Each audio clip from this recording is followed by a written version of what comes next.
What's up, K through 5th grade? Welcome back to Ascent Kids. My name is Kaylee, and today we are talking all about staying focused on what needs to be done. So before we check that out, stand to your feet and let's worship together.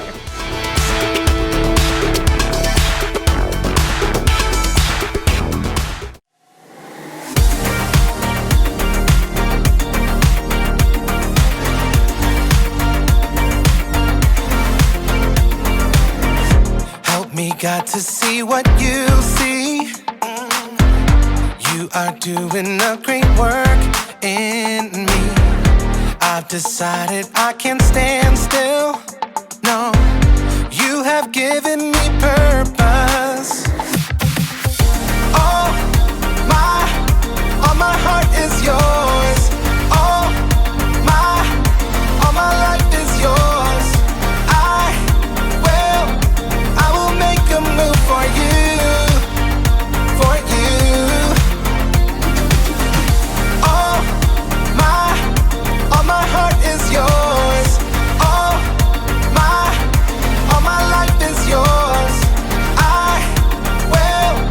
I will make a move for you, make a move for you. Make a move, make a move.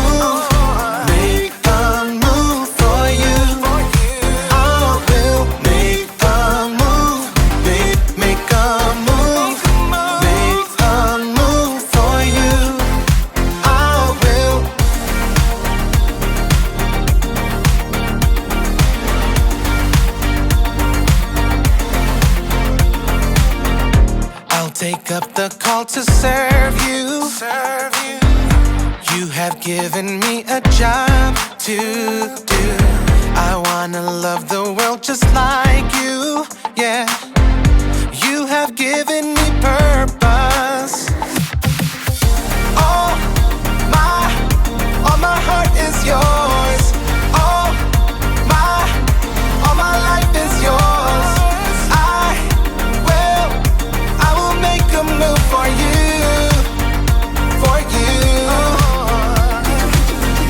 All my heart is yours. All my life is yours. I will make a move for you, make a move for you. Make a move, make a move. Make a move for you. I will make a move, make a move, make a move for you. I will.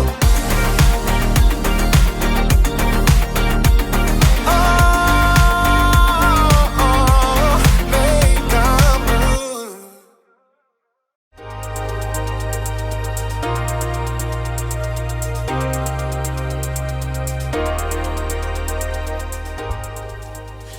Good day, space travelers! It is I, Jacob, and I'm here to take you to the very edge of the universe, or at the very least, the very edge of initiative. Initiative is seeing what needs to be done and doing it. Initiative is very important. Too often we see what needs to be done and we don't do it, usually because flashing red light? Red light? What could that mean? I'll have to check the space travel manual. Red light. Ah, red light.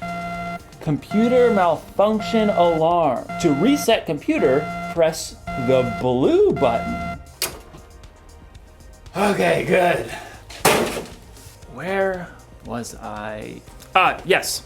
Initiative. I was saying that sometimes we see what needs to be done, but then we don't do it because a blue flashing light.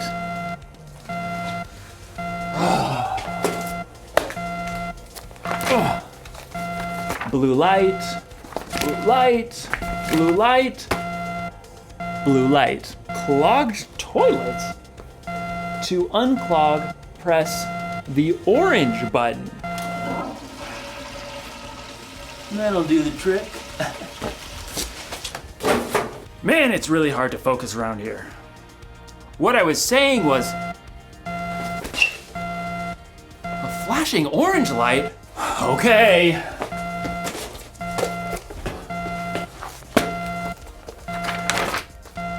Orange light, orange light. In today's story, we'll hear more about Nehemiah rebuilding the wall around Jerusalem. A really difficult job. Orange light. Got it. Whew. I hope Nehemiah doesn't lose focus. Oh man, what could that alarm be? Oh, I just got a text message. See you in a few. The Bible. It's 66 books of history, stories, letters, and poetry that fit together to form God's one big story. The epic adventure of how He created us and loves us so much that He made a way to rescue us. As we travel through the Bible, from Genesis to Revelation, we discover people who met God and found their lives changed forever. Now, for an amazing story, inspired by the book of Nehemiah, chapters 2, 4, and 6. When Nehemiah traveled to Jerusalem and surveyed the broken down walls, he saw immediately what had to be done. We must rebuild. God moved the hearts of the people to join him. Let's get started! Hooray! But while the Jewish people were eager to repair the tumbled down walls and ruined gates, the people in the lands around them were not so thrilled. What do they think they're doing? A city with no walls stood open to attack. The people inside could never become a strong nation. The enemies of the Jews knew that if the wall of Jerusalem was rebuilt, the Jewish people might become a powerful enemy. They must cease and desist. Sanballat, a Horonite, and Tobiah, an official from Ammon, marched right up to the place where the people gathered to begin work. Pathetic. What a ragtag group. Why bother to even start? You shall never finish. Plus, the king is gonna think you're trying to take over. Nehemiah kept his cool. The God of heaven will give us success. We serve Him. So we'll start rebuilding the walls. Good luck with that. Nehemiah and the Israelites didn't need luck. They needed God's help. It was true that a few of the Jewish people were builders. Let's see. We've got priests, nobles, goldsmiths, perfume makers, farmers, grape growers, shepherds, any stonemasons. Well, let's get organized. Where he could, Nehemiah assigned each family group to work on a section of the wall closest to their home. Eliashib, you and the other priests will rebuild the sheep gate. Then, work on the wall up to the Tower of the 100. On it. Hassanah's family, I want you to work on the fish gate, lay its beams, and repair the doors with metal bolts and bars. We've got this. Nehemiah continued to give each family or group a part of the wall to rebuild. Old and young, men and women, they put everything they had to gather the fallen stones and hewing beams. In a short time, the wall began to rise again. Inconceivable. Sanballat and Tobiah were shocked to see the Jews actually making progress. They would mock the work to anyone who would listen. Do those Jews think they can make the wall new in a single day? Preposterous! The stones are all scattered and piled up like garbage. Suppose an itty-bitty fox tried to climb up on that excuse for a wall. The whole thing would fall down. Once again, Nehemiah ignored the heckling. Instead, he prayed as he worked. God, please listen to our prayer. Some people hate us. They're saying bad things about us. Don't hide your eyes from their guilt. With a burst of energy, the people worked even harder until the wall was half as high as it needed to be. Preposterous! Time for some action. Tobiah and Sanballat began to plot with the surrounding nations to attack Jerusalem before the wall could be finished. We must set guards, day and night. Even with guards in place, enemies threatened, and the Jews were exhausted. There's rubble everywhere, and our enemies say that no matter where we are, they'll attack. Nehemiah refused to be distracted. He stationed families at the weakest parts of the walls, armed with swords, spears, and bows. Don't be afraid. Fight for your families. From that day, everyone carried their weapons, even as they worked. If you hear the sound of the trumpet, run to join us. God will fight for us. Nehemiah and the Jews worked from the very first light of sunrise until the stars came out at night. At last, the wall itself was finished. It's full height. All the gaps are filled. Yeah! But we can't rest yet. The entrance gate still must be repaired. Sanballat was furious, but he had another play to make. So he sent a message to Nehemiah, who was working high on the wall. Sanballat says, "Come, let's talk with one another. Let's meet in one of the villages on the plain of Ono." Oh no, I don't think so. Nehemiah knew perfectly well they were planning to harm him, but he stayed focused on the work and sent his own messenger to Sanballat.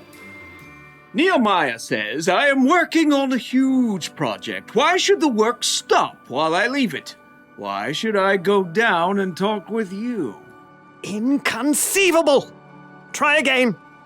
5 times, Sanballat sent messages. He even threatened to tell the Persian king that Nehemiah was trying to make himself king. Tell Sanballat you're just making that up. Oh, I'll have to send another message. Time for a new strategy. Sanballat made one last desperate attempt. He hired a man named Shemaiah to make Nehemiah look bad with his own people. Nehemiah, some men are coming at night to kill you. Let's go hide in the temple and lock the doors. Nehemiah knew that God had not sent Shemaiah. Should a man like me run away? No, I won't go. Once again, Nehemiah saw through the tricks of his enemies. Instead of hiding away and looking foolish, he trusted God and doubled down on the work. On the 52nd day of work, the wall and gates were finished. No! The wall had been finished in record time by a group of ordinary, everyday people. It was clear to everyone that God had helped Nehemiah and the Jews stay focused and finish strong.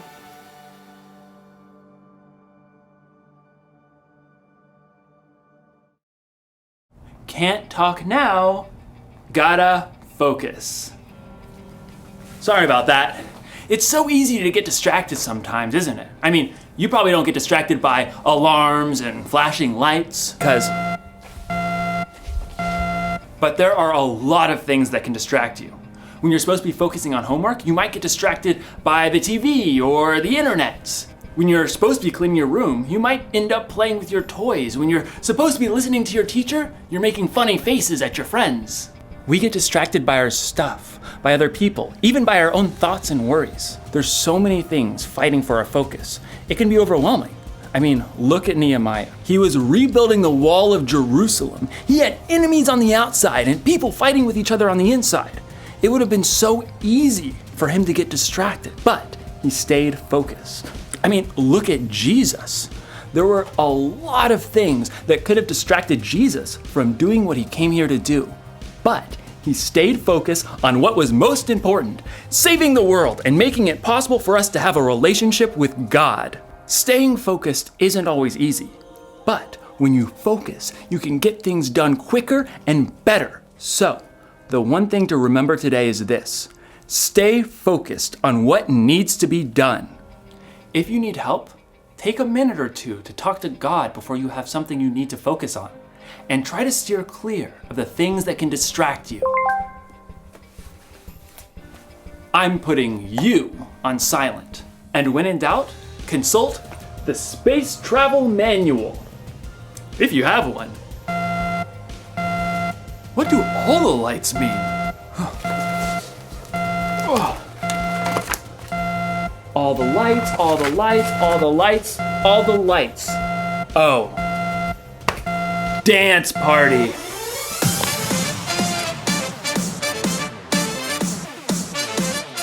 We hope you enjoyed the video and learned lots of new things, and we'll see you next week.